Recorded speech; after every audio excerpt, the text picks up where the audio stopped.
Everything went dark for a heartbeat. Then our feet touched ground, and instead of anywhere but fucking here, we were entering the ballroom from the main door on the first floor. Of course, I muttered to myself. The emo cursed, maybe vampire, stood as if seeing us picked up his spirits. "The guests of honor have arrived," he said over the crowd. The music stopped momentarily and the assembled partygoers clapped for us. "We have been waiting for you for a very, very long time," he said.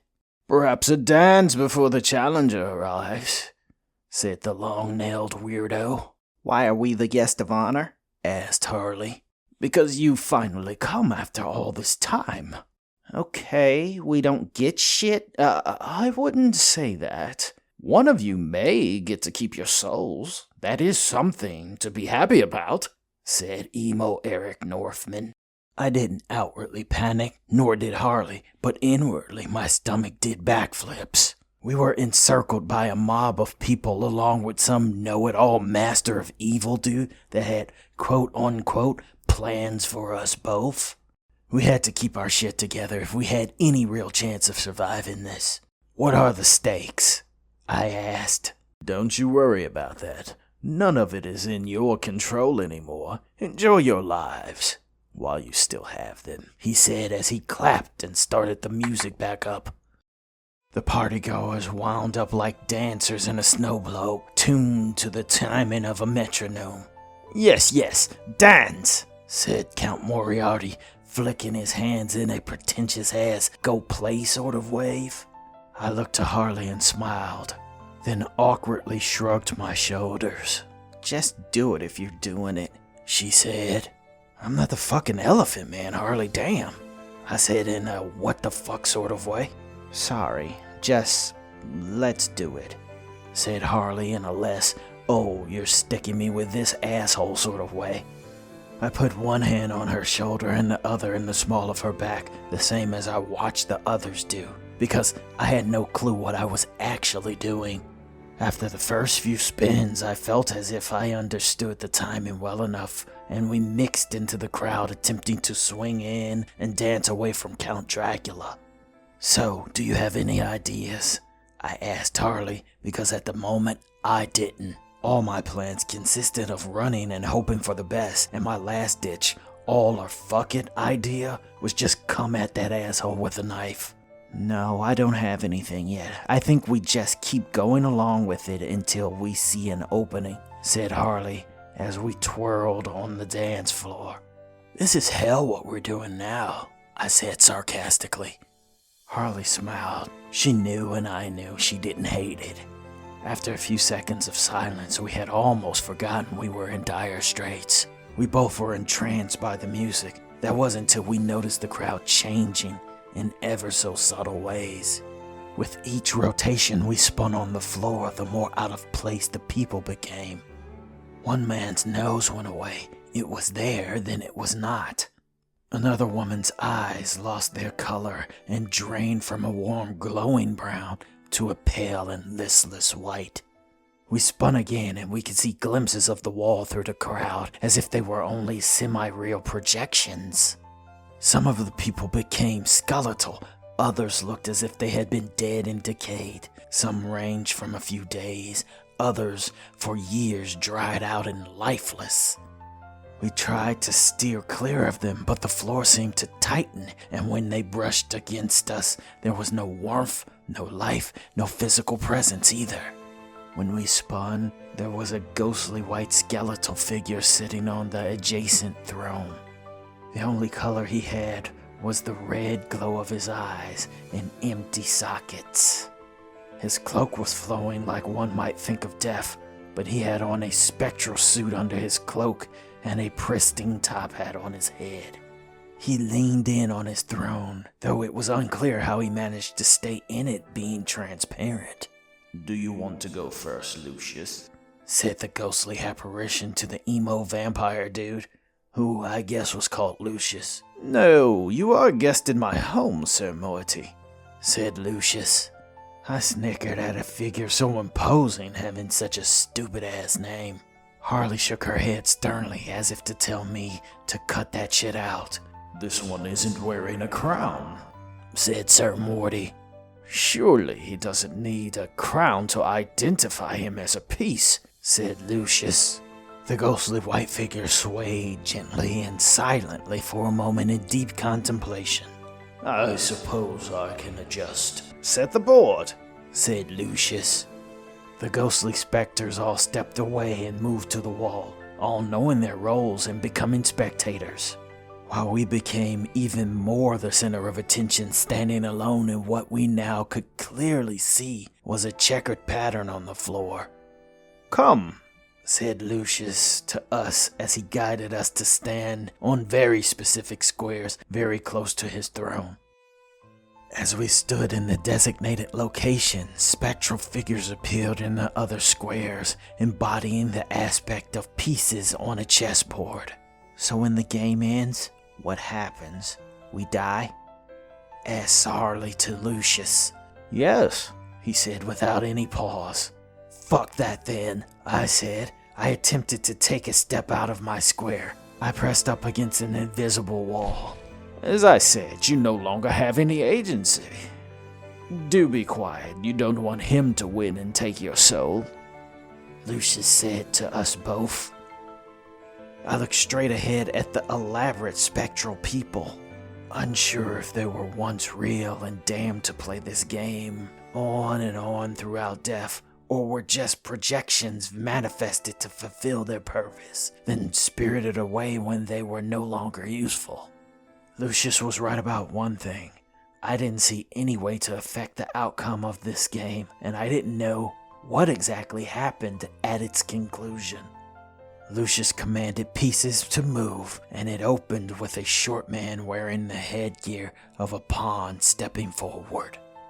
"Harlii, I don't see a way out of this one. For what it's worth, these years working with you have been the best of my life," I said, seeing it didn't feel as if I was ever going to get to say them again. "Same," she said. A piece captured another piece. A black knight carrying a scythe cut down a pawn, opening up his spectral guts. The dead piece laid down, then faded away. I couldn't tell if the battle they had was predetermined or not, but the way that we were being puppeted led me to believe that nothing was left to chance, and when one piece took another, it was in keeping with the rules of the game. Harlii was commanded onto the board. For a moment she attempted to resist, but the force of the invisible wall pulled her to the place Lucius deemed correct. "You brought out your queen too early, Lucius," said Morty. The ghostly specter that played the part of Morty's queen was female. She was transparent and in a regal ball gown, similar to Harley's, with one key difference. She had hair that writhed as if alive, and the not-so-subtle black shark eyes of a maniac. When Morty moved his queen out to intercept Harlii, she slid diagonally over the floor, hovering silently with a sickle raised high. Harlii looked to me with fear. I only knew a little about chess, but from the move that was executed, if this was in keeping with the board game, Morty did a trade, a piece for a piece, in this case, a life for a life. Harlii looked to me and pressed her hands on the invisible barrier before the ghostly woman split her in half. I couldn't see straight. I screamed, I raged, banging the hollow sides of my cage. "Do be quiet, I cannot concentrate," said Lucius. "Fuck you, fuck your quiet. I will dedicate my life to destroying you and anything you love, you sick piece of shit." "Zach," said the voice of Harlii from behind the throne. As I looked past that asshole, Harlii was outside the board in some sort of staging area. I didn't know much about chess, but when a pawn got to the end of the board, it could return pieces back into the game. So maybe she wasn't dead, just sidelined. Lucius looked at me as if to ask if he could return to the game without my outburst. I watched the two players stare each other down with intensity that came from a deep rivalry, but I stayed quiet. I investigated the somber faces of the ghostly pieces to pull any information on what they were. When the Black Knight chipped the White Rook in two, she did so with tears in her eyes, as if not only did the players have a deeper history, the pieces did as well. Were they people? Was this the fate of Harlii and I, to be forever locked in a cycle of wanton murder for the sake of these near-cosmic assholes? Was I doomed to split Harlii apart whenever these two got a wild hair up their asses to play a game? I saw so many brutal disembowelments, some done with maniacal glee, some done with tearful regret, to the point I was growing numb to it. All the while, the ghost and the Victorian vampire dude were locked in a desperate game whose stakes were unknown to us. The board slowly began to clear until it came down to two pawns on either side of the conflict, each marching to the end of the board to return their respective queens back into the game. Sir Morty was first to bring his queen back into play. The pawn that made it across the board inexplicably melted, and the crazed, wild-haired Black Queen appeared in his place. Lucius's next move was to return Harlii back to the board, in the process immolating the spectral man who had managed to make it there. I didn't know exactly who was winning, but Sir Morty had an extra pawn, while Lucius did not. And like a linebacker, his queen protected the little man, attempting to get him across the board for more pieces. I could see the frustration on Lucius's face, and I could see that the end of this game was a foregone conclusion. "Harlii," I said to her when she happened to be in the square next to me. "You said wait for an opening.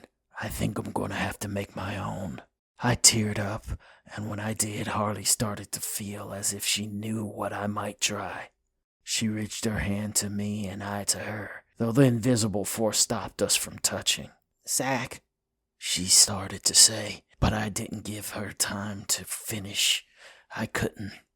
I took the knife out of my jacket pocket that I snagged from the kitchen and slit my wrist down the vein, not across. Harlii screamed. I half smirked, while I still had the strength to, then sat down, too dizzy to stand.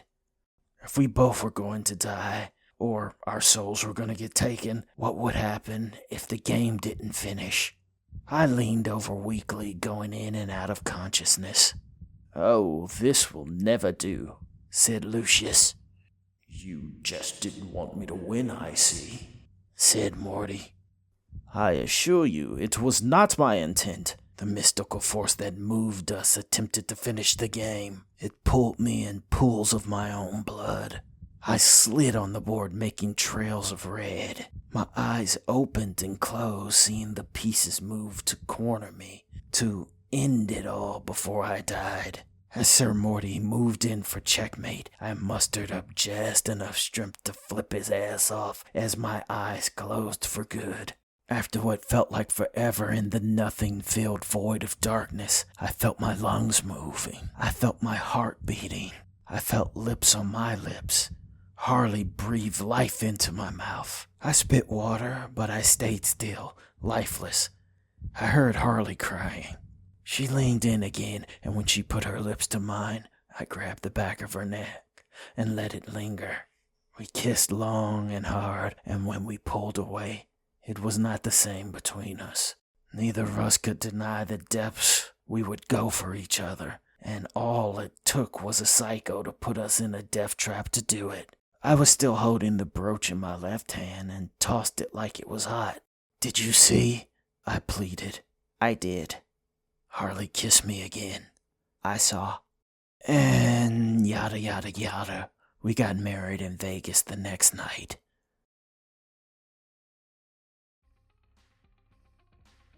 "Oh, this is lovely. It's a damn shame I couldn't have went to the wedding."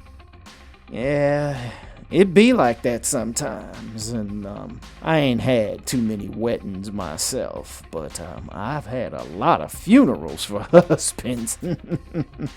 "Well, at any rate, I'm looking forward to more of your tales, Zach and Harlii. So, keep 'em coming. Night, children."